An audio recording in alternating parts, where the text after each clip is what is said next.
Hello po sa inyong lahat mga ka-crypto. Ako po si Pinoy Crypto Trader at sa video na ito ay atin pong i-review ang XDC Network. Yan, isa po itong requested review mula kay ka-crypto dito. Yan, pa-review naman ng XDC.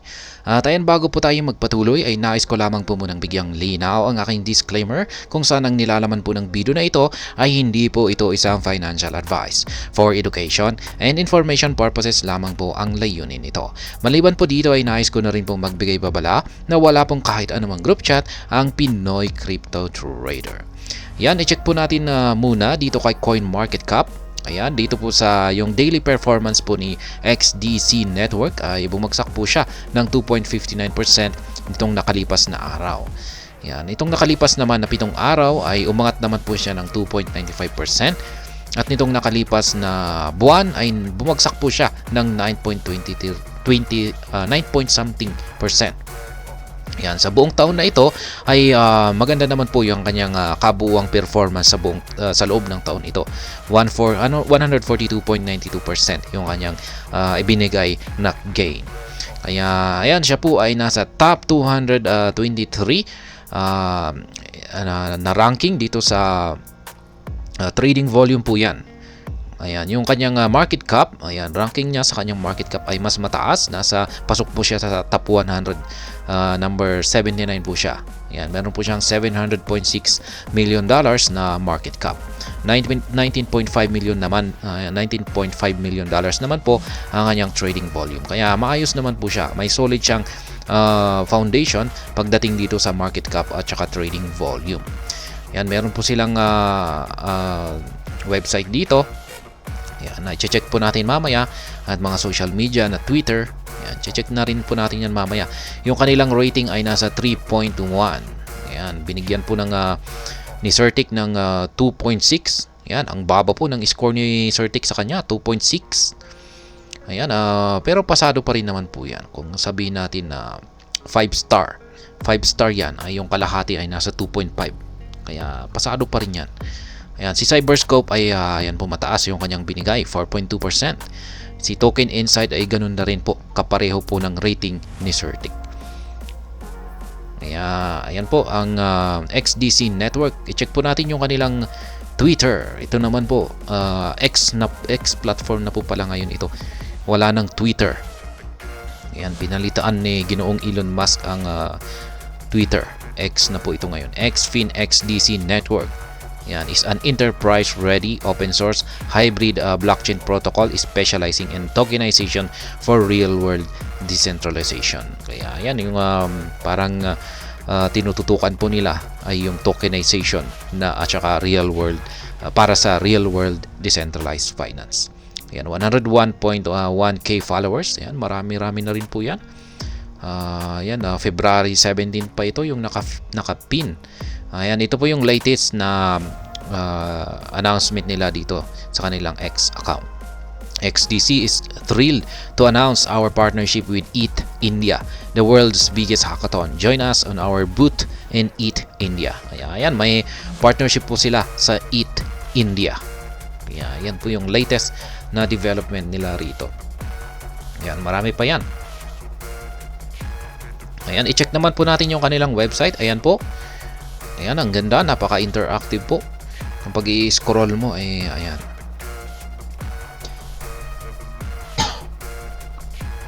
Ayan, parang may isang babae rito na, ayan, gumagalaw-galaw pa.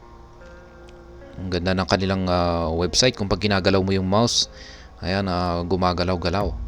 Ganda talaga ng pagkakagawa. Ayan po, nandito po lahat ng mga information, enterprise, trade finance, developers and creators. Ayan, makikita po natin lahat dito ng mga information na kakailanganin natin. Kung binabalak po nating mag-invest dito, ay ayan, kailangan po nating basahin lahat. Basahin po natin lahat yung mga nakasulat rito. Ayan, kasi mas makikilala po natin siya kasi yung basehan po natin kung bakit tayo nag-i-invest sa isang crypto asset ay meron tayong malaking paniniwala rito na ito ay isang magandang investment or magandang i-hold. Kaya ayan, para mas lalong magiging matibay tayo sa ating paniniwala na ito ay isang magandang asset, ay kailangan po nating basahin kung ano nga ba yung talagang yung parang pinaka-foundation nito. Dito talaga natin malalaman yung pinaka-foundation nito. Ayan, meron po silang white paper dito. Ito po yung talagang binabasa ng mga investors dito, yung white paper. Kung meron ba talaga silang magandang plano sa hinaharap, kung ano yung kanilang binabalak na i-develop, yung kanilang mga projects, ayan, yung kanilang tokenomics. Ayan, dapat ay malaman po natin lahat yan. Kasi kung pag i-discuss po natin nito ay napakahaba po niyan. Ayan, magiging napakahaba yung video na ito pag iyan ang i-discuss natin. Yung lahat ng laman ng white paper. Kaya yung dito ay parang summary review lamang po yung aking ibibigay dito. Kaya yan, umpisahan na natin ang pagre-review dito kung ano naman po yung aking masasabi tungkol dito kay XDC Network. Ayan, ang unang-una ay meron tayong pros at saka cons. Ayan, pros at saka cons. Kung pag sinabi po natin na pros ay ito po yung magandang side tungkol dito kay XDC Network. Kung pag cons naman ay ito naman po yung hindi maganda. Kaya ayan, masasabi ko po na mas marami po siyang mga pros. Unang-una ay yung kanyang pinakamagandang pros dito ay yung kanyang hybrid blockchain technology. Ayan. Matindi po yung kanyang hybrid blockchain technology nito. Ito po ay kombinasyon ng public at saka private blockchains at nag-o-offer po ito ng benefits ayan, sa parehong chain na ito. Ayan, sa public at saka private. Ayan, yung public blockchain ay nagpro-provide po ito ng transparency at saka trust. Yung samantala, yung private blockchain ay sinisiguro naman po nilo ang scalability at saka regulance compliance. Kaya tinawag po siyang hybrid. Ayan, meron siyang hybrid approach. At ito yung dahilan kung bakit ang XDC network ay bagay na bagay po ito para sa mga enterprise. Ayan, enterprise use cases. Yan, lalong-lalo na yung mga international trade at saka yung finance. At yung pangalawa naman po ay na pros ng XDC network ay mabilis at saka secure. Yan. Ang XDC network ay ipinagmamalaki po nila yung kanilang mabilis na transaction speed na umaabot po ng 2000 TPS. Yan, at low confirmation time po, 2 seconds lang. Ayan. Kaya napaka-suitable po nito para sa mga real world applications. Yan, ang network na ito, ang XDC network ay ginagamit po ito para mag-delegate ng proof of stake. Ayan. Meron din po siyang proof of stake na consensus mechanism. Tinatawag po itong XDPOS. Ayan, at considered po ito na secure. Ayan, energy efficient kumpara sa mga proof of work na ginagamit ng Bitcoin. Ayan, pangatlo ay ang kanyang scalability at saka flexibility. Ayan, na-disenyo po ang XDC network para sa scalability, kung saan ay meron po itong kakayahan na i-process ang large volume na transactions. Yan, ang network na ito ay meron din po siyang smart contract functionality, kung saan ay yung mga developers ay pwede po silang mag-build dito ng iba't ibang mga applications. Ayan, yung pang-apat naman ay meron po siyang ISO 20022 compliant. Ayan, ay compliant po siya sa ISO 20022. Ayan, ito po ay isang global standard para sa financial messaging. Kaya, ayan, ang XDC network ay isa po siya sa mga potential player sa hinaharap para sa mga international trade finance dahil dito. At ayan, maliban po dyan ay meron po siyang mga real world cases. Ang XDC network ay meron po siyang ilang mga real world cases katulad po ng Trade Finex. Ito po ay isang platform para sa trade finance. Maliban dito ay meron din po siyang tinatawag na XDC Pay. Isa po itong mobile payment solution. Siyempre meron din po siyang XDC Trade. Ito po ay isang trade finance platform para sa mga small businesses. At ayan, meron pa tayo dito yung meron silang experienced team. Ayan. May mga yung kanilang mga team developers ay punong-puno ng karanasan. Kaya yan po ang isa sa mga nagpapatibay dito sa XDC network. Ayan, maaasahan natin. Alam nating maaasahan sila kasi meron na talaga silang mga experience. At maliban po dyan ay meron na rin pong strong community ang XDC network. Ayan, alam naman po natin na talagang ito talaga yung pinaka-foundation ng isang crypto asset, yung matibay tsaka malakas na community. Dahil kung pag wala talagang community ang isang crypto asset, yan, maski magagaling pa yung mga developers nito, pero wala namang may gustong sumuporta rito, ay wala rin. Hindi magtatagal ay babagsak yan. Kaya ayan, si XDC network ay meron po siyang matindi at malakas na community. At saka ayan, meron siyang favorable, panghuli ay meron po siyang favorable na price action. Kaya ayan, ang XDC ay naka-experience po siya ng magandang price or nagpakita po siya ng magandang price performance nitong taong 2023. Kaya ayan, nagpapakita lamang po ito na talagang meron siyang kakayang magbigay ng magandang kita para sa mga investors at saka holders nito. Ayan, pagdating naman sa cons, yan, ito naman po yung mga parang hindi po gaanong maganda kay XDC network. Pero pwede naman po nila itong ayusin. Ayan, pero sa ngayon ay ito po yung parang nakikita ko na hindi gaanong maganda para sa kanya. Yung kanyang meron po siyang limitadong adoption. Siyempre kasi ang XDC network ay medyo bago pa lamang po kasi siya. Kaya hindi pa niya na-achieve yung kanyang mainstream adoption.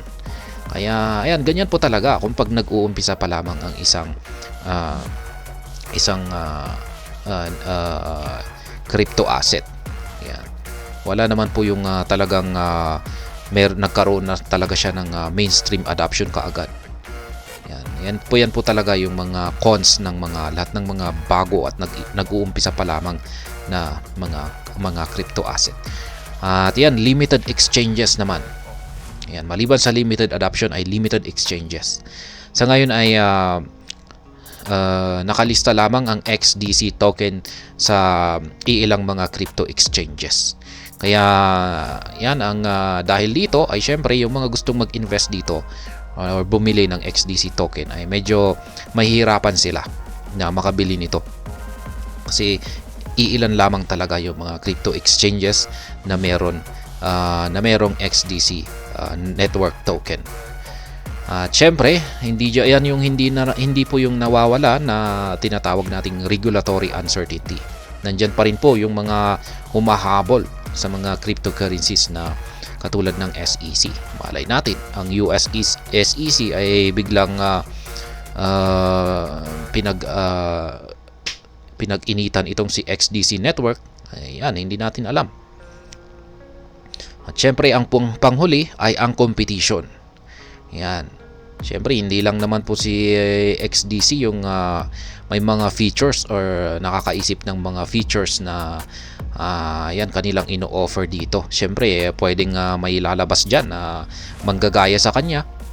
Kaya yan. Ang XDC network ay meron talaga siyang mga kakompetisyon. Yan.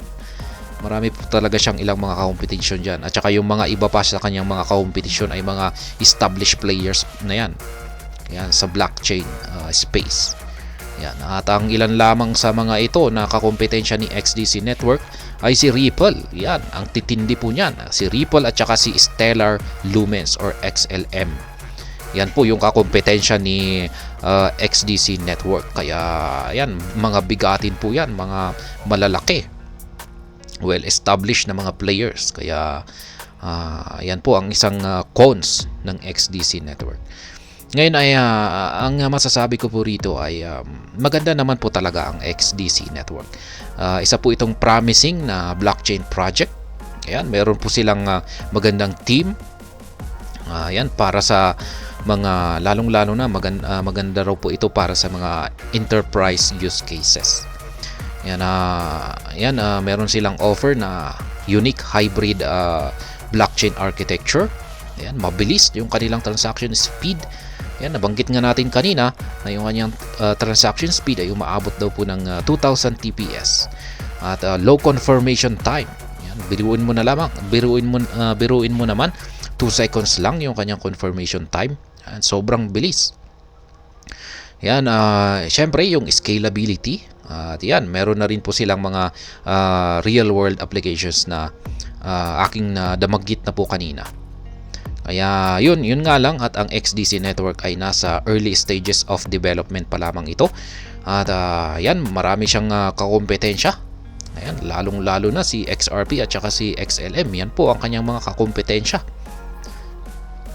Kaya ayan, yan po dapat ang ating i-consider bago po na tayo mag-invest dito. Kaya yan po ang aking naging review dito kay XDC network para po kay ka-crypto rito. At ayan, hanggang dito na lamang po tayo sa video na ito. Sana po ay inyong nagustuhan ang aking paliwanag dito. Kung inyo po itong nagustuhan ay pag-click lamang po ang like button nito. Para naman po sa mga bago lamang dito, kayo po ay aking inaanyayahan para mag-subscribe. Pag-click na rin po ang bell icon nito dahil ito po ang siyang magsisilbing notification nito sa mga bago kong videos na akin pong ina-upload sa aking YouTube channel na ito. Marami pong salamat sa panonood, ingat po tayo lagi at God bless po sa ating lahat.